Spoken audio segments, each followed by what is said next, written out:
Welcome to the Unabridged podcast. I'm Ashley. And this is Jen. Join us for bookish episodes and check out our website, unabridgedpod.com, where you can find lots of new bookish content to grow your TBR. Sign up for our newsletter to find out more about online book discussions and upcoming events. Find us on Patreon for extra unabridged content. Join us on Instagram and Facebook at unabridgedpod and message us there or see our website to get plugged into the Unabridged community. You want opinions about books? We've got them. Hi, and welcome to Unabridged. This is episode 292. Today, we're discussing Javier Zamora's Solito, which is our April 2025 book club. Before we get started with Solito today, we wanted to share our bookish check-in. Jen, what are you reading? So I technically just finished this, but I want to highlight it anyway. It is TJ Klune's The Bones Beneath My Skin, and I just love everything he writes. So I just have become even more committed to going into his backlist. Initially, I thought this was a new release, but then at the end, he has a note that explains the publishing journey. And the publisher he was working with before thought this book was too weird and did not want to publish it. And so he self-published it in 2018, I believe. And now he's working with Tor. And so it's a re-release. Anyway, I thought that was interesting. That is interesting. Yeah, because anyway, I feel like his books are all quirky. And I don't know that this is more I was like, too quirky, weird. Yeah. But anyway, Right. So this begins with a character named Nate Cartwright, who is a journalist who has been very successful in Washington, D.C., but has undergone some sort of career malfunction that we don't learn about until later. He also experienced personal tragedy. So he had been estranged from his parents, but he learns that his father murdered his mother and then shot himself. And of course, he has very complex feelings about that. He also finds out from his brother, from whom he is also estranged, that he inherited his dad's truck and his family's cabin deep in the mountains, and that is it. So he decides, because his career has disintegrated, that he just needs some time alone. He's going to go live in this cabin for a while and figure out how he feels about life.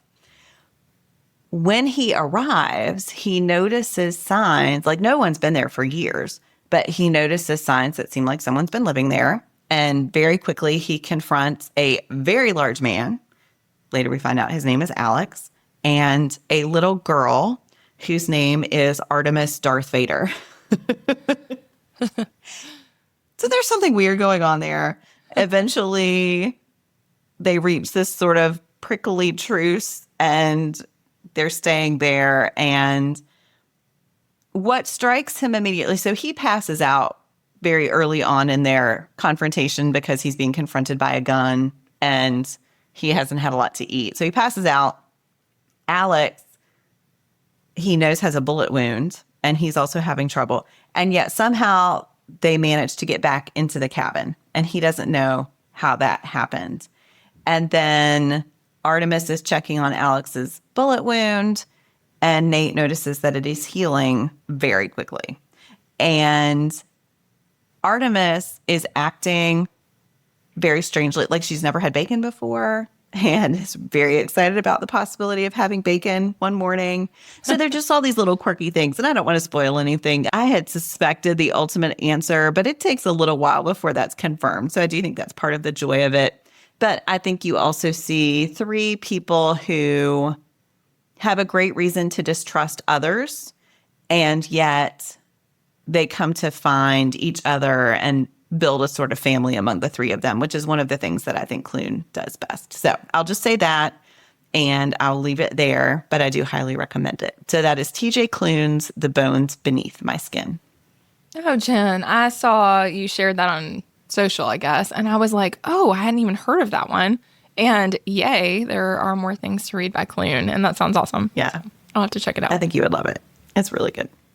What are you reading, Ashley?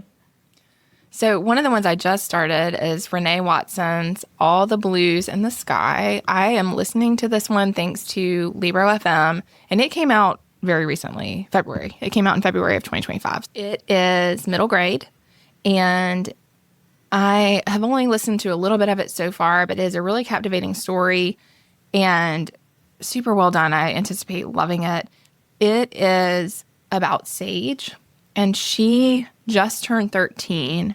And on her 13th birthday, her best friend was killed by a car, was hit.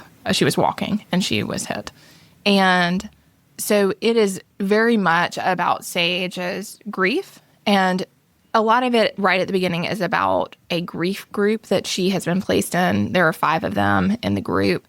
And it's about trying to process. So it's only about a month after this event has occurred.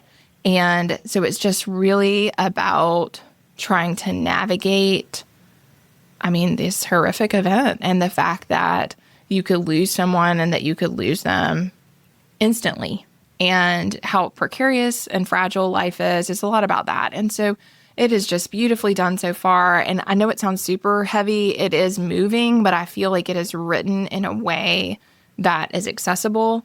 And I love that Watson is talking about grief and talking about hard things in a way that is accessible to, it's appropriate for a middle grade audience. And I just think it's really important. I think we don't do that enough in our society. I think a lot of times we try to just avoid the hard things, especially things like death, and especially things like death of someone who is not an older person who's dying in their sleep. And so I think that it's an important story. And like I said, it is moving, but I feel like considering just how heavy the topic is, from the synopsis I'm sharing here, I think she does a great job of inviting the reader in. And the people in the group, we learn right away who they lost and how they lost them.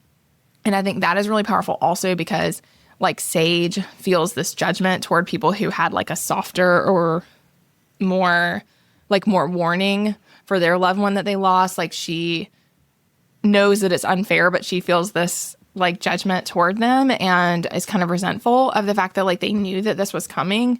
Whereas there are other people in the group who also lost someone abruptly. Someone was killed by a police officer. Someone died of a heart attack. And then there were a couple who were sick. And one of them was a young person who was sick, but again, they knew. And then the other was an older person who passed away gently in their sleep, And so I just think we see what she's learning.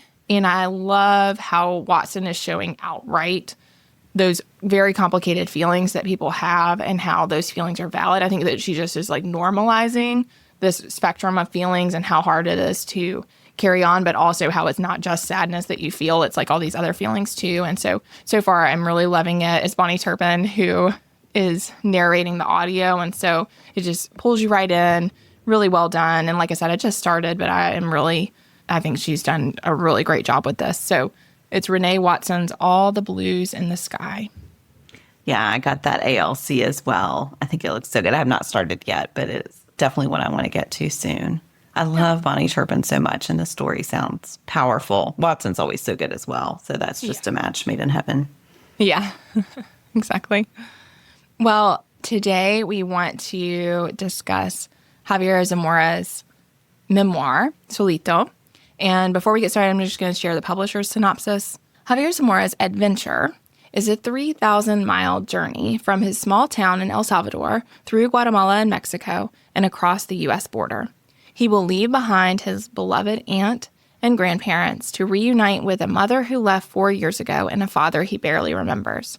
Traveling alone amid a group of strangers and a coyote hired to lead them to safety, Javier expects his trip to last 2 short weeks. At 9 years old, all Javier can imagine is rushing into his parents' arms, snuggling in bed between them, and living under the same roof again.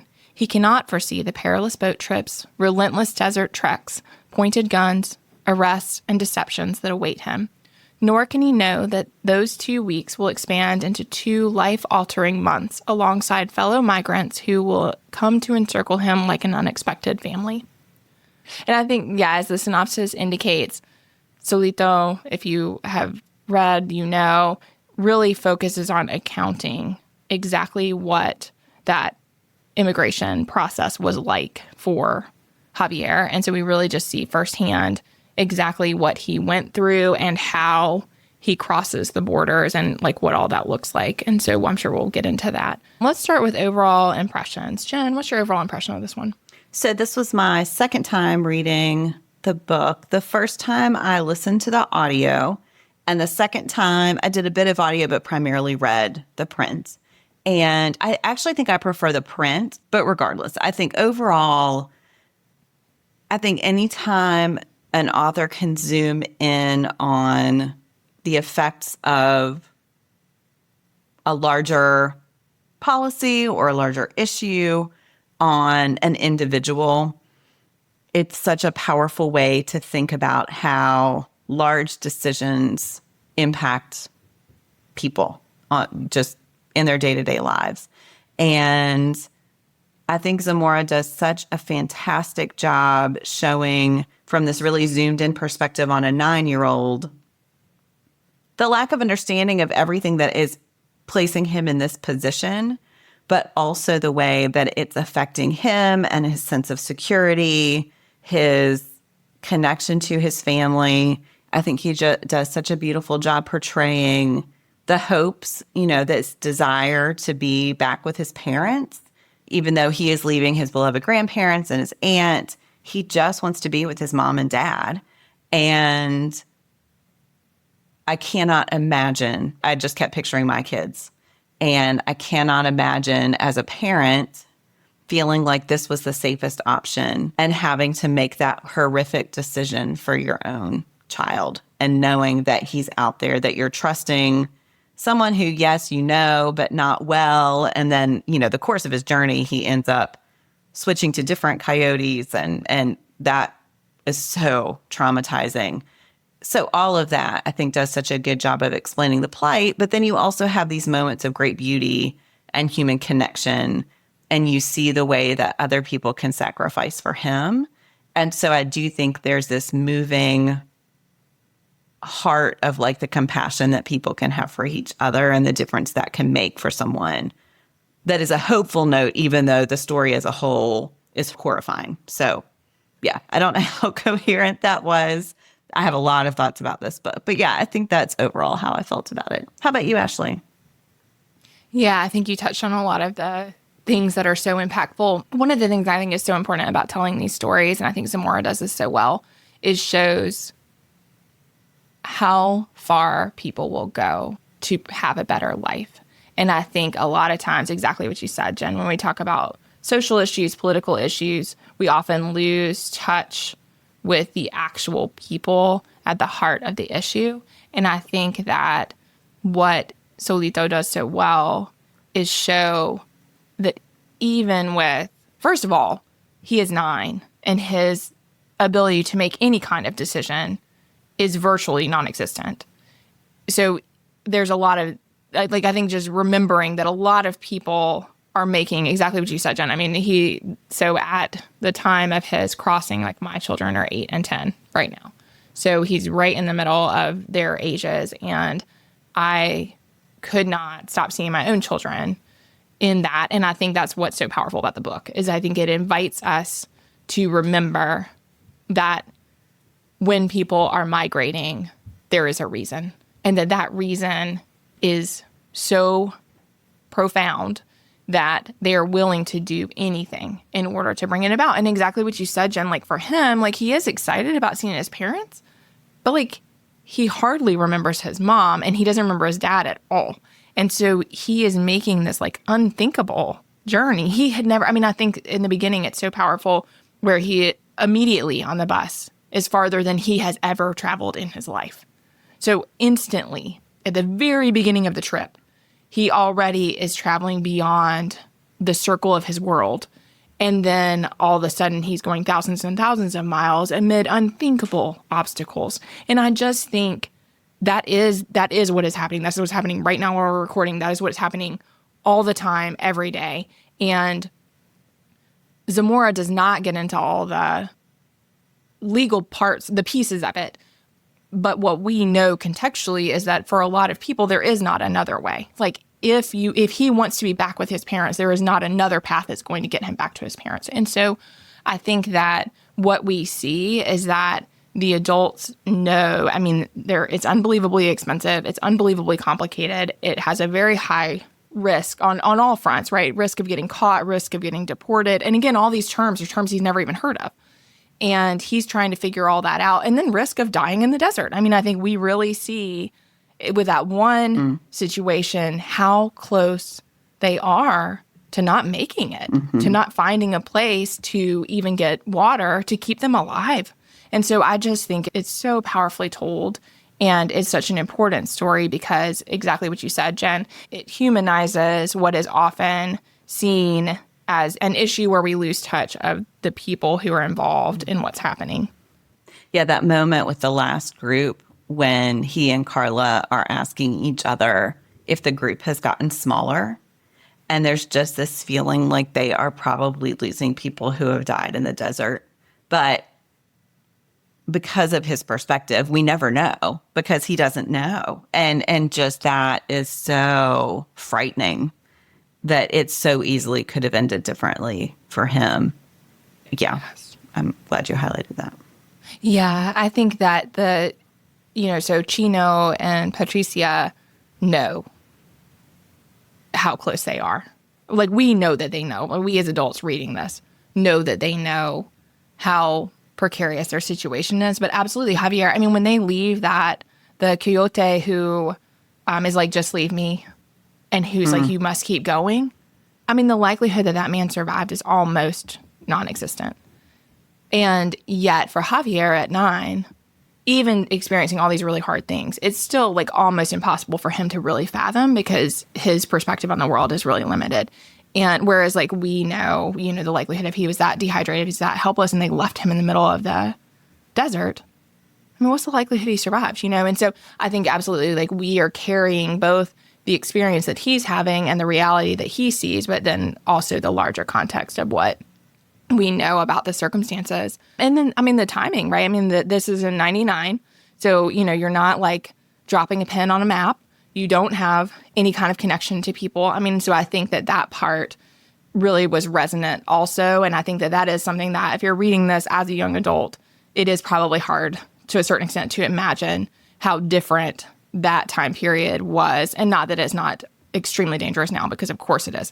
But the ability to connect is different than it was 25 years ago, 26 years ago. And so I think that, that really hit me hard too, of just like that the way that he completely loses touch with every single person he knows in the world, and that goes on for months.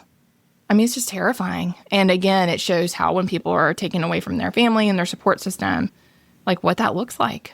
And yet, like you said, Jen, I think that there is a lot of hope also in the book. And I think that the relationship that he develops with Carla and Patricia and Chino is so beautiful and speaks to the heart of humanity at its best, right? That we can care for each other, and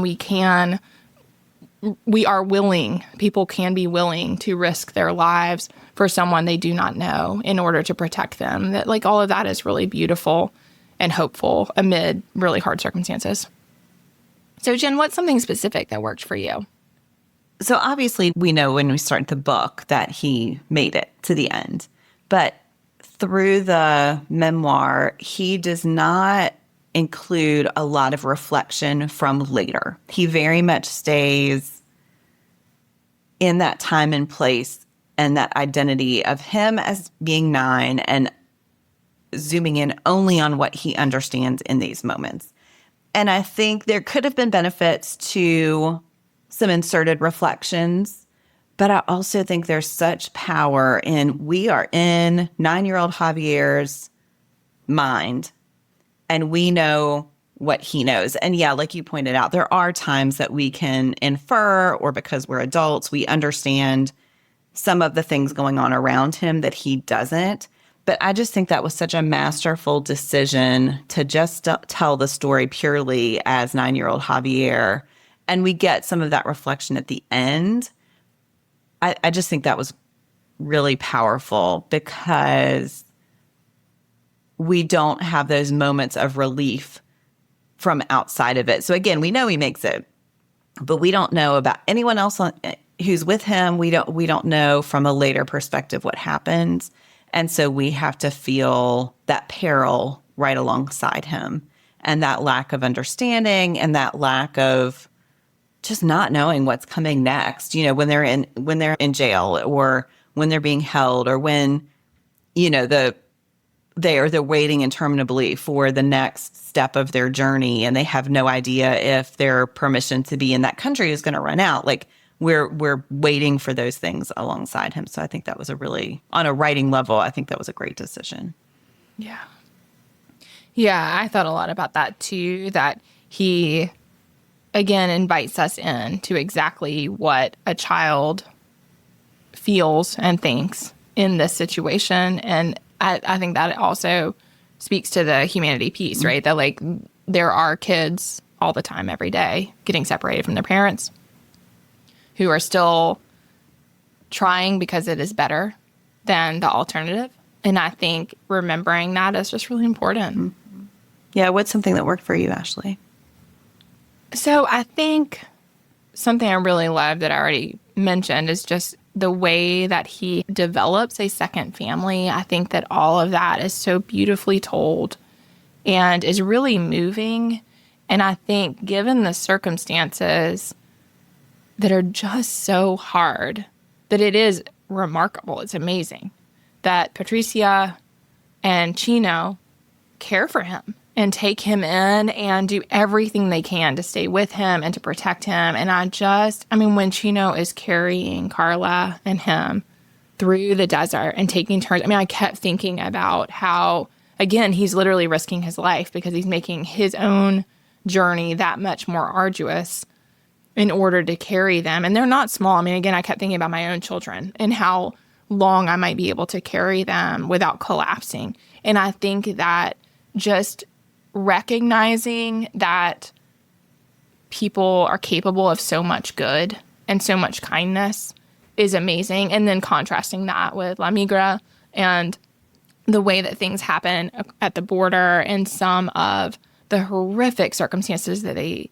find themselves in. And again, that idea that just in a lot of those instances where they're treated so poorly, that people have lost touch of the fact that we're all human and that we have to care for each other. And it feels like a lot of these systems only work by making all of that, by dehumanizing that like is what keeps the system running. And so getting at the core of kindness and compassion for other people and remember, and even the coyotes who are like supposed to be helping them, like some of them are so cruel and so merciless. And again, it's because it is a very hard job. It is a very hard circumstance and they're risking their lives. And so, it goes back to like, how do these things endure? And a lot of it relies on forgetting those core pieces of what binds us all together as people. And I think that he just portrays that so beautifully. And so I love seeing them as such a strong contrast to the other hard circumstances that he encounters and cruelty that he encounters. Yeah. Yeah, I thought that was really brilliantly portrayed. And I think there's, Marcello is there and Javier's grandfather has made a deal with him because they're from the same town, right? And he gives him some money. And yet that's only ever an obligation. And Chino and Patricia don't get anything out of helping him. There's no benefit. There's no sense of obligation. It is just something that they do out of pure kindness and compassion. And yeah, so it is really a beautiful thing. Well, there are many things to discuss, but we are going to share some quotes that we found powerful. Jen, what's a quote that stood out to you? So this is a bit of a funny one, but it's, "The tree is so skinny it provides no shade. Some branches have tiny pebble-sized leaves we can hardly see. Skinny, green, smooth tree," I whisper. SGS tree for short. I like naming these weird-looking bushes and trees. I'm an explorer. Javier Cousteau. I like looking up at the sky while lying down in the dirt. The tree branches look like a squid's tentacles reaching for the sky. And there are moments in the book that just so capture his 9-year-old qualities. And I think this is one where you see, even in the midst of some horrible situations, again, as we've been emphasizing, he's still a kid and he still has a big imagination and he's still making sense of the world and playing these little games with himself just to try to comprehend and take some ownership of what's around him. And so every time there was one of those moments, like there's the little lizard that he names when he's face down because the police officers have stopped the bus. It's horrific. And yet he finds this little lizard that he's personifying because he needs that sort of connection to something to take him out of himself and distract himself from what's actually going on. So it both made me love him, love this kid and who he is and the things that interest him, but also just have even more, I keep coming back to the word compassion or empathy with the need to not think about your whole situation right now and just take a minute to see a cool tree and compare it to something in the ocean and to think about exploring. And yeah, I really loved that. Yeah, I thought all of that was really powerful, both because of the things you were sharing, Jen, and also because it shows him as the artist that he is, and so I love that too, that it shows him as this creative soul that we see later as him as a poet and a writer. And we see that there in his 9-year-old self and the way that creativity is already such an integral part of his being.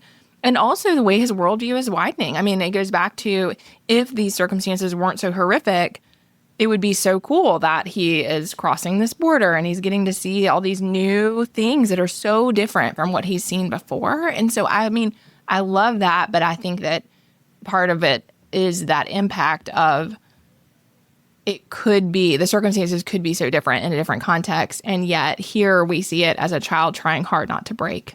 And that is what is keeping him going and helping him carry on, is using his imagination as a way to shield himself from some of the harder realities that he's facing. Yeah, what quote do you want to share, Ashley? I chose one from the end. I mean, I think the author's note, this is one where the author's note is really powerful. Like Jen said, in the story itself, he does a really good job of keeping the microscope focused on his own experience at 9. And there really is not any commentary about his life as an adult or his life in the U.S. And so this is one where I think that the only time we see the trauma that he recognizes that he suffered, the questions he has about the choices that his family made, like we only see that in the author's note. So I did choose a quote from that. And he says, "I never found out what happened to Chile or to any of the countless others who were with me. I fear they died in the Sonoran Desert. This book is for them and for every immigrant who has crossed, who has tried to, who is crossing right now, and who will keep trying." And going back to what I said earlier, that I think what is so powerful is this is both a moment in time and also a commentary about the experience at any time for all the people who are trying to do exactly this thing in an issue that has continued to be unresolved, continued to be contentious, continued to question. Another thing that I loved is, and I could have chosen a quote for this, is the way that we see how arbitrary the borders are.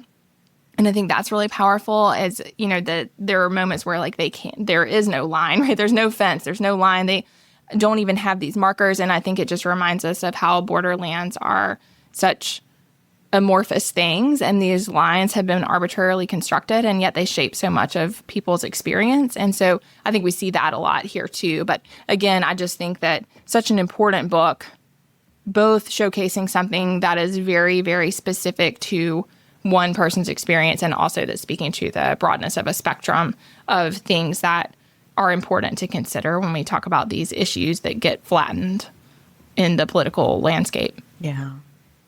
Yeah, that's so well said. And just thinking about those moments of found family and then the found family disintegrates after. I so wanted to Google, and I still need to do it, if anyone did find Javier Zamora as a result of this book. And I so hope that they did, because I just think being able to celebrate that journey that they made together and the way they were there for each other. And you can tell he's so grateful. And then now he fully recognizes what they did for him.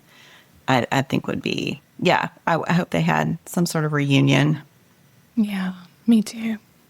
And yeah, I think that's part of what is so heartbreaking about it is, and again, real. I mean, he's just telling his story, but I think how heartbreaking when he starts to realize, yeah, right there at the end where he realizes that they're going so far away to the whole, he can't even fathom how far they're going to be from where he was, where they are and where he's going. And he is leaving them to go to people that he hardly knows. And I just think like, oh, that is so hard. And we really don't see that part. You know, we really only see his parents as the shadows that they are when they appear to pick him up. I thought, oh, that was just really powerful because all of this suffering is for an imagined future that he has no evidence will play out in any kind of meaningful way. And so I just think, yeah, we see a lot of that and how hard that he would have to say bye to them. And I do hope so too. And same, Jen, I haven't Googled it, but I was curious. We wanted to share pairings. So these are just books that if you really enjoyed Solito, these are other books we would recommend. Jen, what's your pairing? So my pairing is a work of journalism. This is Jonathan Blitzer's Everyone Who Has Gone Is Here, the United States, Central America, and the Making of a Crisis. And Blitzer here investigates decades of what created situations like the ones Javier is in. So it looks at these different countries in Central America and the forces that have made living there impossible and make Javier's parents make decisions like the ones that they make for him and for themselves.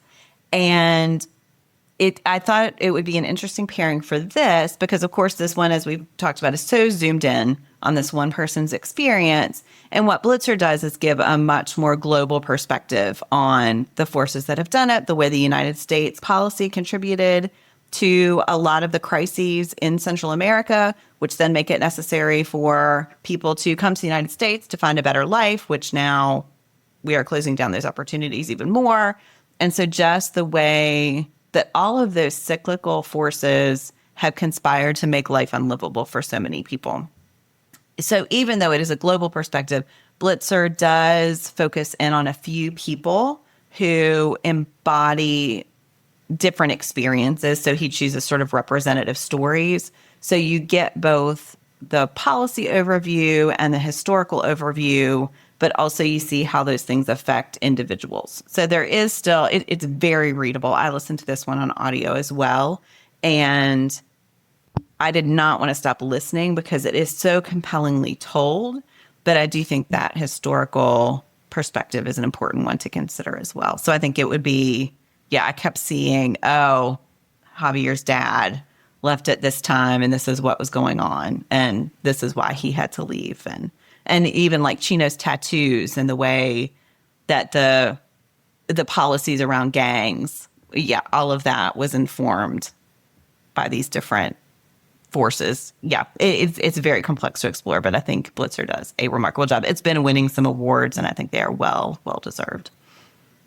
Yeah, I want to read that one, Jen. And I think I think it's such an important thing for us to educate ourselves about because I think that it is something, again, that gets flattened. I think that people tend to have opinions that are often not grounded in historical truths. I mean, for all of us, it's just something that we're not educated about. It as America. I'm speaking all of us as Americans. Mm-hmm. People who are in America is not something that we like study. And so because of that, I think that a lot of what information we're getting is current news, but the current news is often not explaining or contextualizing the crises that have happened and how those have come about and why people need to escape situations that are really, really horrific, that are often unlivable, like, you know, that their life is at stake. And so, and then figuring out, like, what does that look like and how is that possible? And again, Zamora does not speak to that part particularly. We see a little bit of information, but for the most part, it is really focused, again, on him as a 9-year-old who would not know all of those things. But what we know as people, and it sounds like what the book explores, is just how those things came to be, and then also what avenues do and do not exist for people given the circumstances that are now real. Absolutely. Yeah. Yeah, I think you should read it. I think you would really appreciate it. What's your pairing? So one I just wanted to mention is Celeste Ng's Our Missing Hearts. And the reason I wanted to mention that one is just we read that as a book club, but it kept coming to my mind because I think in that book, we feel a lot of judgment, we, the reader, the reader feels a lot of judgment toward the mom, at least early on in the book, because again, child's perspective and looking toward this mom who it seems has totally abandoned the child. And yet, as the book unfolds, we come to understand that she did that to save her child. And so I think the reason it kept coming to my mind is just that I think this is another example where seeing a child's perspective shows. There were just so many times that I thought what privilege I carry that I have never had to make those choices for my family. And I think that is what Solito does really well, is just says, like, this is how it is for some people, that they would send their child into the desert with no one in order to get them to a better life. And I think that is a hard truth. And it is a truth that we need to be able to look at as readers. And again, and I think Our Missing Hearts, again, I mean, it's fiction, but I think it is something that is very salient to right now. And it is looking toward structures that get put in place that then result in these kind of catastrophic things for people. And so, that I didn't really want to say that one as my pairing because we've read it before and because it is a very different book. But I did want to mention it here because I think it's easy for us sometimes when we are in our comfortable houses and our comfortable lives, reading our comfortable books, to have some feelings about what people do and don't do with their lives or for their children. And I think Solito and Our Missing Hearts both really shakes that and makes us think hard about that. And I think that's important. I think that's a important place of discomfort to be. Anyway, so sorry to cheat. That was more than I meant to say about that one. But I also, my actual pairing that I wanted to share is Valeria Luiselli's Lost Children Archive. This is a novel. It very much reads like a memoir, but it is, in fact, it feels like nonfiction, but it is fiction. And it is about a family. They're heading to the Apache land. They really want to tell the story of the people there. And both of the adults have different specialties, but their talents and their professions have to do with archiving, hence the title about the Lost Children Archive. Their goal is to archive society and tell the story of society. And so this is a complex book. It's not an easy thing to explain, but I think I found it really fascinating about the archival of not just stories, but sounds and places and how we preserve a culture. So there's that's one thing that's happening is the family is traveling west. They're traveling across to get to this Apache territory where the goal is to tell this story and archive this community. But then the other thing that is happening is that we're getting this other story about children who are crossing the border. And it really explores what that looks like. And we see the kid, it's very much about the immigration crisis that's happening and these thousands of children who are trying to cross into the U.S. and they're getting detained or lost in the desert or both. And so I think that, and it's part of the story is, so it's different things that are happening within a pretty complex narrative. But I think part of what's happening is how do we, as people who are not the ones in the center of the crisis, how do we interact with that crisis? And in this one, the two adults, there's differences in the way that they respond to this crisis and maybe their ability to do something about it. And that causes some rifts between them. And so I think it just is a really powerful look, but there are some similar to Solito in the sense that there are these scenes that are just really vivid and that I think do a really good job of narrowing way down and looking at specific people in a specific circumstance and then what that situation is like for them. There's this part on a train, I just viscerally remember happening. And so I think that Luiselli does a really great job of pulling us in as the reader and, again, taking something that can be really complex and also just kind of difficult to understand and then pulling it into a way that makes us see what all of this looks like for the people experiencing it. So again, that is Valeria Luiselli's Lost Children Archive. And I think that while it is fiction, I think it gets at the heart of some of these issues that are in Solito.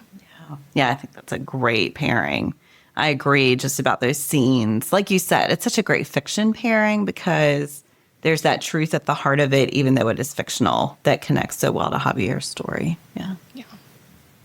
Well, we want to end this part with our bookish hearts. Jen, how many bookish hearts? I'd give it 5. I think rereading it, there are parts that are a little slower. It's not a fast read by any means, but I do think it's so powerful and so important that I'd give it 5. How about you?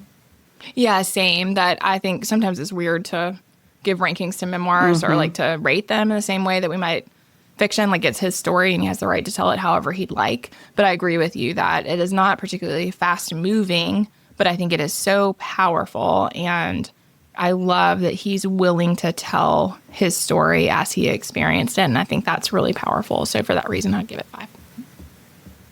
Well, seems hard to segue from that, but we are going to wrap up today with our unabridged favorites. Jen, what's your favorite? So this is a new show I've started that's available on Apple TV. It is called Mythic Quest, and it is a half-hour show that focuses on a group of people who create the game Mythic Quest. So there are cutscenes from Mythic Quest throughout, but you see the main character, Ian, who is like the visionary and also a complete egotist, and Poppy, who is the main programmer and is just trying to put her stamp of personality on it.